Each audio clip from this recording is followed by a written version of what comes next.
11 бөлүм. Амондук Нахаш келип, Гилаттагы Жабешти курчады.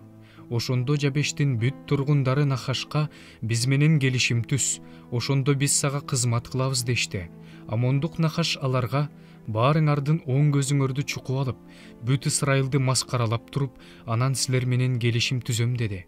Жабештин аксакалдары ага мындай дешти: бизге 7 күн мөөнөт бер. Бүт Исрайыл жерине элчилерди жиберели. Эгер бизге эч ким жардам кылбаса, анда биз сага багынып беребиз. Шабул жашаган Гибага келип, ушул сөздөрдү элге жарыя кылышты. Ошондо бүт эл боздоп ыйлады. Өгүздөрдүн артынан талаадан келген Шабул элге эмне болгон, эмнеге ыйлап жатат деп сурады. Ага Жабеш тургундарынын сөздөрүн айтып беришти. Ушул сөздөрдү укканда Шабулдун үстүнө Кудайдын руху түштү, жана ал катуу каарданды.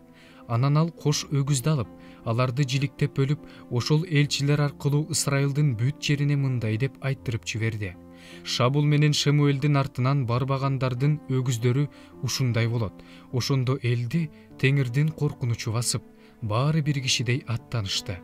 Шабул аларды безекте санаганда, Исрайыл уулдарынан 300 000, жүйүт эркектеринен 30 000 болуп чыкты. Келген элчилерге мындай дешти: Гилаттагы Жабештин тургундарына эртең күн ысыган маалда силерге жардам болот дегиле. Элчилер келип, Жабештин тургундарына айтышканда, алар кубанып кетишти. Анан Жабештин тургундары Нахашка: эртең силерге багынып беребиз, бизди эмне кылам десеңер, өз эркиңер дешти. Эртеси күнү Шабул элди 3 топко бөлдү. Алар эртең мененки күзөт убагында кошуундун ортосуна киришти да, амоондуктарды күн ысыганча талкылашты. Калгандары чачырап кетти. Алардын экиден жүргөнү да калган жок. Ошондо эл Шемуэлге мындай деди: бизге Шабул падышачылык кылмак беле дегендер ким? Ошол кишилерди бергиле, аларды өлтүрөбүз.